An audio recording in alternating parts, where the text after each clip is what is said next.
Hi guys, welcome back to the channel. My name's Dad. I hope you guys are well currently during this pandemic. I just want to go through today some new kit that I've got. So I've been lucky enough to get my hands on a VRS DirectForce Pro by Virtual Racing School pretty early in the release schedule. So there's not been much information put out on it, so I just want to kind of give my thoughts, my initial reactions, and a follow-up from my last video that I put up.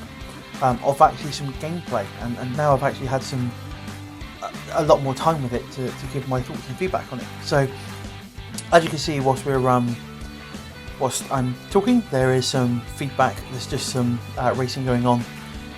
This is just me on the Mazda's the MX-5 Cup on iRacing. So this is just some footage of me racing it, and just some laps going around, and you can see it, and then I'll get into a race as well. So the setup of the VRS system was very quick and very easy. Basically, you get the control box, you get the motor, you get the power leads that go and data cables that go between the two, a USB cable, and then a kettle lead that is your power supply into your mains plug. So the actual setup is very quick and easy. It's just like any other direct drive wheel to set up. After you set it up, you then download their software. And on the box that you get, there is on the kind of lid, it gives you a link to go to a hyperlink and a QR code to make it easier to actually download the software, and it gives you setup instructions and things to be able to set the thing up.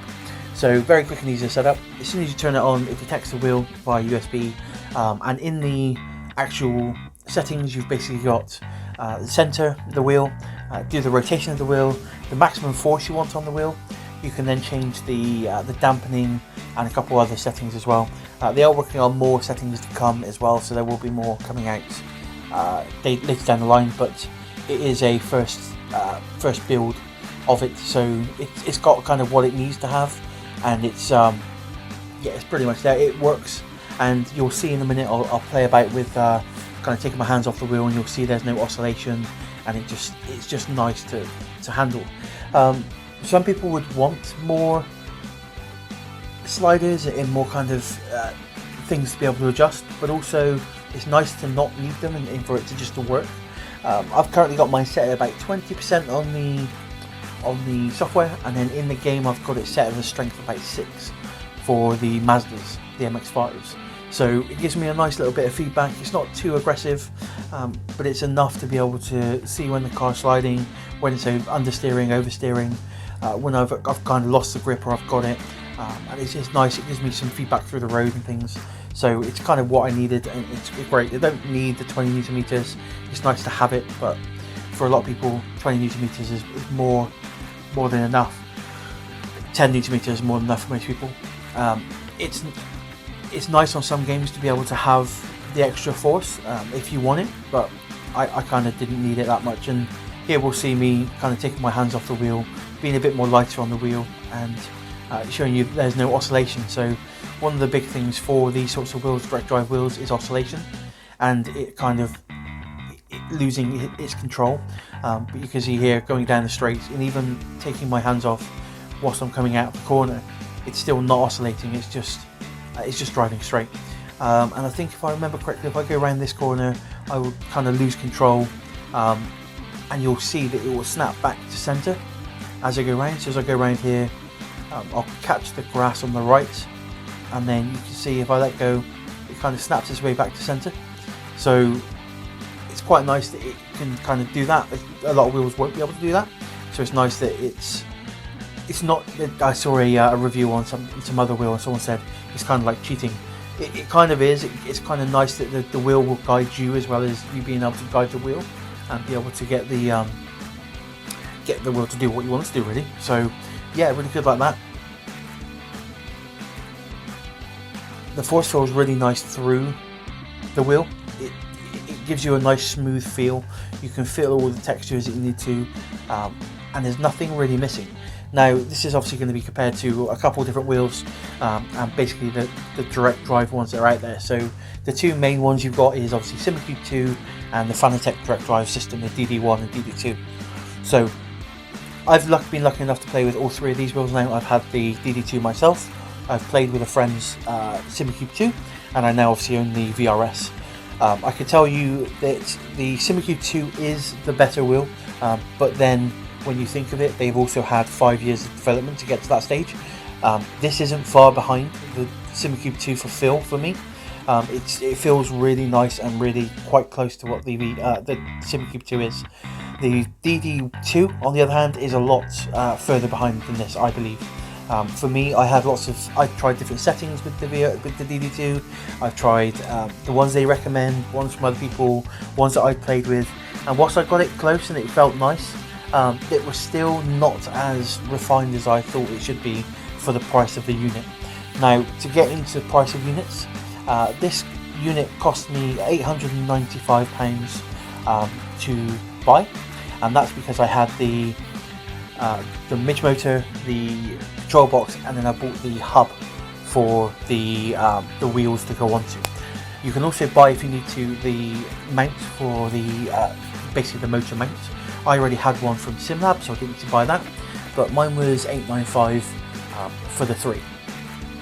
Whereas if you compare that to a DD1 is £1,100, and that is again without anywhere bolting it to the rig, no wheel, and yeah, that's pretty much the price that you're looking at. So there is a saving there of about £150, and I think it's worth more than that. $895 the VRS system currently, but it is in the beta stage at the moment. The other thing that I like a lot more about the VRS than I do with the DD2 system is, or even the direct drive system, is the pins.